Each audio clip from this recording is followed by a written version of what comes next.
Aquí seguimos con esta saga de creepypasta, pero ¿qué? Mi voz cambió, sí, está mejor que la otra XD, pero ¿en qué estaba? Oh sí, ya me acordé, me tocaba contar la siguiente historia. Bueno, esta historia se llama El mundo desconocido de Mario. Todos alguna vez jugamos al Mario Bros. Sí, aquel juego donde pasábamos horas y horas tratando de vencer al malvado Bowser. Hace relativamente poco me dieron muchas ganas de jugarlo.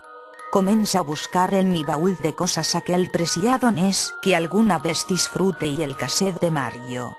Pero no lo encontré. Pregunté a mis familiares si lo habían visto y me dijeron que lo habían subido al ático, así que fui rápidamente por él.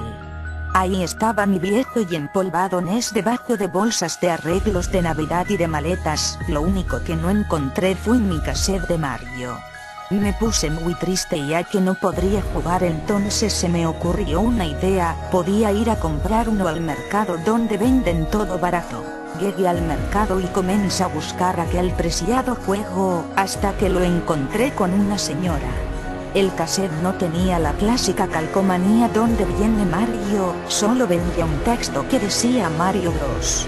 La vendedora me dijo que lo daban 50 pesos, a los cuales accedí. Arribé a mi casa con la emoción y la adrenalina de volver a jugar mi Mario Bros. Y sentirme niño de nuevo. Puse el cassette clásico que soplas debajo para que funcione y prendí la consola. Todo iba perfecto, puse jugar con un solo comando y ahí fue donde comencé a sentir raro el juego. La pantalla se veía en blanco y negro. Decidí sacar el cartucho y limpiarlo con alcohol y limpiar la consola, tanto tiempo sin usar, y llenó de polvo la consola. Volví a introducir el cartucho y el resultado fue el mismo. Decidí continuar con mi juego, pensé que eso no afectaría mi partida. Todo parecía normal hasta pasar al segundo mundo. Mario cambió de aspecto, se veía con los ojos rojos y si algo te golpeaba no te hacía pequeño. Terminé los 3 mundos sin problema hasta llegar con el primer Bowser. Ahí fue donde mis nervios se pusieron de punta. Parecía un demonio y además era imposible golpearlo. Después de unos minutos de evitar sus flamas apareció Luigi, el cual mató a Bowser y me dijo que lo siguiera. La pantalla duró 5 minutos negra. Yo pensé que se había trabado, pero no. Después de eso apareció Mario y Luigi en un mundo desconocido donde solo había una tubería. No podía mover a Mario. Inesperadamente comenzaron a hablar entre sí y Luigi comenzó a llorar con un estruendo enorme. Bajaba el volumen del televisor pero no dejaba de llorar con esa intensidad, al contrario, el volumen aumentaba y aumentaba. Traté de apagar el NES pero me fue imposible. Luigi dejó de llorar y desapareció de la pantalla. Ya tenía el control de Mario. Comencé a caminar y me encontraba con monstruos desconocidos. En la parte superior donde dice el número de vidas solo se podía observar una calavera y en el número de mundo se observaba un símbolo de infinito. Caminé un poco más hasta llegar a una pared, no sucedía nada. De repente llega Luigi y me dice que moriré. De nuevo perdí el control de Mario. Comenzó a llorar Luigi cuando de repente se escucha un estruendoso grito que me hace saltar de mi asiento. Sobre Mario y Luigi cayó Bowser y los mató. Se ve una escenografía llena de sangre y partes de cuerpo tiradas por todos lados. La pantalla se oscureció y salió un mensaje de Satán y Mario se trabó el juego y por fin pude apagarlo. Después de todo lo sucedido decidí no volver a comprar un juego usado y así de inconfiable. Muy buena la historia XD. Bueno, esta cree que se llama Counter Strike, el server del infierno. Y va así: hola, mi nombre es Luciano Arano. Esta historia pasó realmente, yo la viví. Bueno, yo solo fui un espectador en todo lo que ha pasado y por suerte que no fui la víctima. Al grano, contaré mi historia. En el 2008 yo tenía un amigo llamado Fabricio y que era unos 3 años más grande que yo. En ese momento Fabricio tenía 15 años y yo solo 12. Él era alguien que jugaba mucho al Counter Strike, le encantaba jugarlo, pero un día, él estaba navegando por la página de Clanco, donde siempre hacen propagandas a servers, entonces puso una IP de un server llamado el server del infierno. Fabricio era tan curioso como yo y él fue y quiso entrar al server.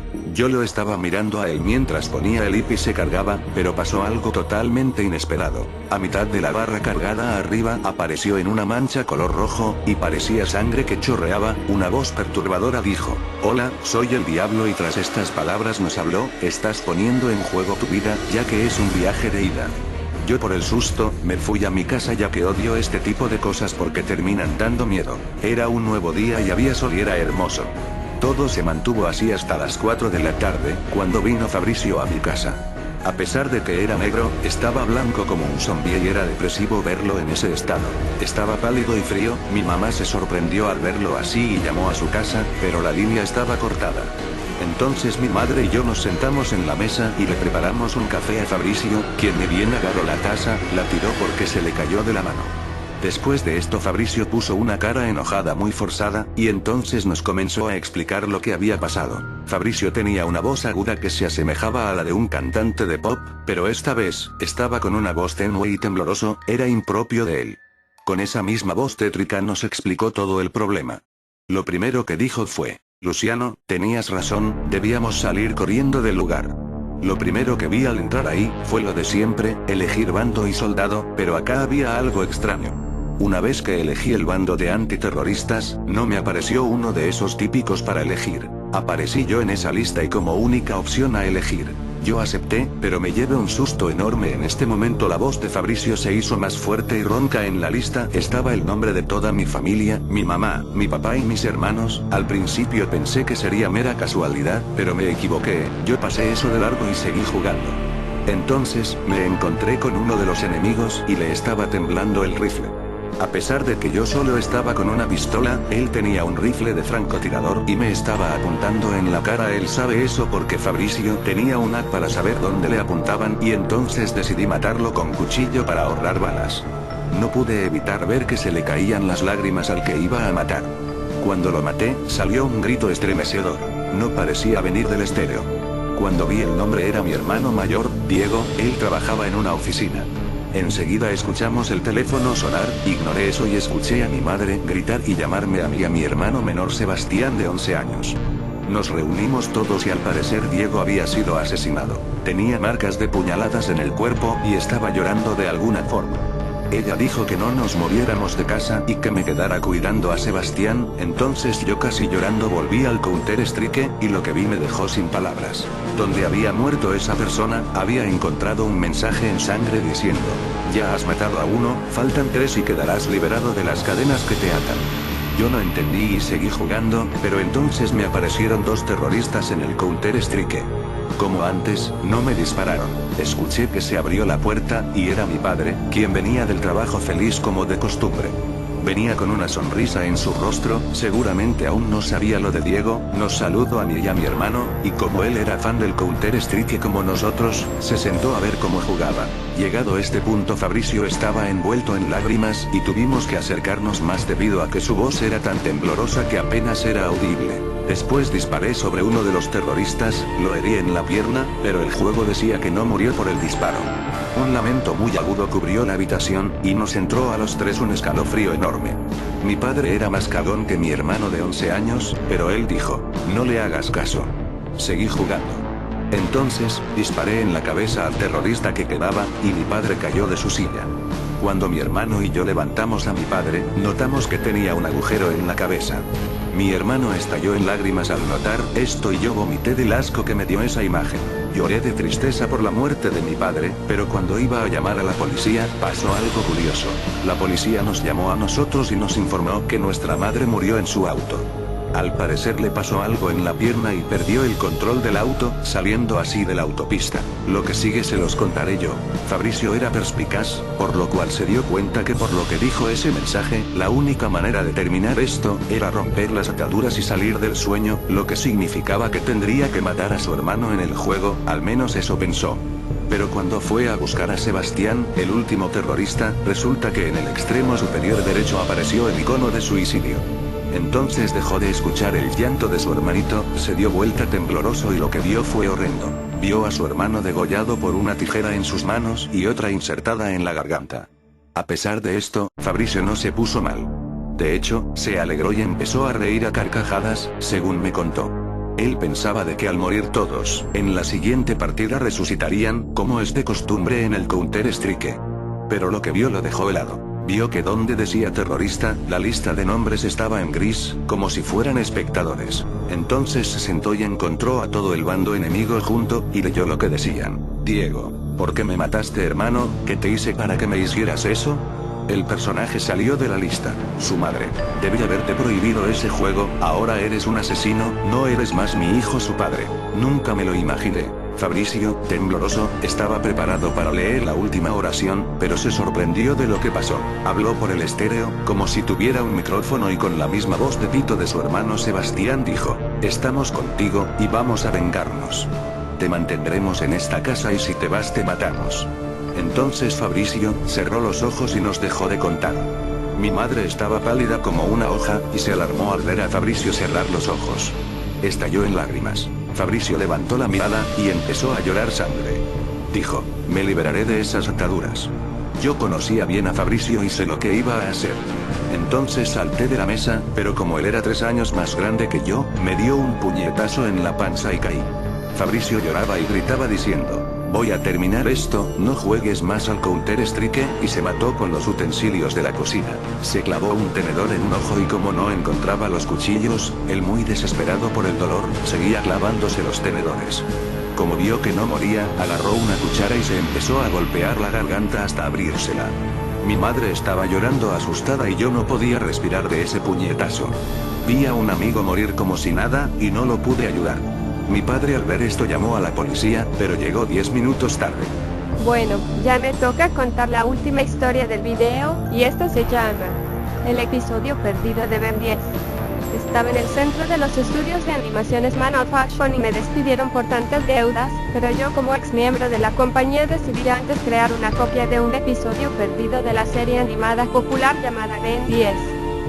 Dejamos entrever que tras la creación de la película Ben 10 El secreto del Omnitrix, había un episodio que nadie se os había contado, ni siquiera Cartoon Network lo ha emitido. El capítulo 1 de la 4ª temporada No era un día perfecto, se titulaba El gran horror, o como van a conocer después como El suicidio de Ben Tennyson. El episodio comenzaba con Gwen haciéndole bromas pesadas a Ben. El abuelo les dice que se calmen, pero Gwen invoca un conjuro mágico dirigiéndose a la muñeca de Ben donde está el Omnitrix. Luego se escucha un ruido como el rompimiento de un vitral, pero casi tan realista, y mientras tanto el Omnitrix de Ben empieza a desbloquear un alienígena que nunca antes se vio en la serie, ni siquiera en Alien Force ni en Ultimate Alien. Luego sigue el intro del programa, pero bajando de calidad en la imagen hasta tener una calidad más pésima, pero la canción de Ben 10 se escucha normal pero con algunos defectos, mientras que la transformación de Cannonball es sustituida por la de Fantasmático. Luego casi al final del intro la pantalla empieza a deformarse sin aparecer el logo de Ben 10. Luego la animación vuelve a la normalidad y todo se vuelve como si no hubiera rastros de imperfecciones. Después, en una pelea contra los Caballeros Eternos, Ben habla con otra voz y gritando horriblemente dice: hora de ser héroe. Algo raro pasa. Durante la transformación en ese alienígena desconocido, se escucha un sonido escalofriante parecido al sonido del intro de Ben en Alien Force. Luego la pantalla sigue en la transformación con más de 3 minutos, y cuando termina la melodía horrible sigue transformándose y se oscurece la pantalla por 10 segundos. Luego, pasados los 10 segundos, reaparece Ben transformado en un tal monstruo atómico, pero se escuchan murmullos y gritos infernales cuando el alien abre su bocota, y la pantalla de fondo de transformación se vuelve de verde a rojo sangriento y el sonido se estremece más. Cuando los Caballeros Eternos intentan atacar a Gwen, este invoca otro conjuro que no debería de aparecer en la serie, Puerta al Infierno, mientras Ben transformado en ese horrible alien, grita y grita sin cesar, y luego la pantalla se deforma, y al final, para colmo, luego de 20 minutos de deformación de pantalla y 2 de oscurecimiento de pantalla, Ben, aún transformado en monstruo atómico, mantuvo sus ojos rojos y lo hizo brillar y finalmente causa una explosión que le cuesta la vida al mismísimo Ben Tennyson, y al final aparece la imagen de Ben descuartizado, chamuscado y con el Omnitrix empapado de sangre, y se oye más murmullos y gritos horribles, y al final de los finales, aparece la imagen de Gwen y Max con ojos casi tan realistas y con otro tipo de gritos como si fuese de un exorcista o algo así. Al terminar el episodio, los créditos ya no aparecen como en los otros capítulos de Ben 10, sino están 3 tumbas en el Monte Rushmore y alrededor aparece un traje de Glover ensangrentado de diferentes colores y más de rojo. Y después de los créditos aparecía la imagen de los miembros de Manowar con decapitados sus cabezas. Al ver esto, 3 trabajadores de la compañía de animaciones intentaron suicidarse y el productor se quejó y se marchó del lugar muy molesto. Esperamos que les haya gustado, ya casi estamos cerca de la última parte de esta saga.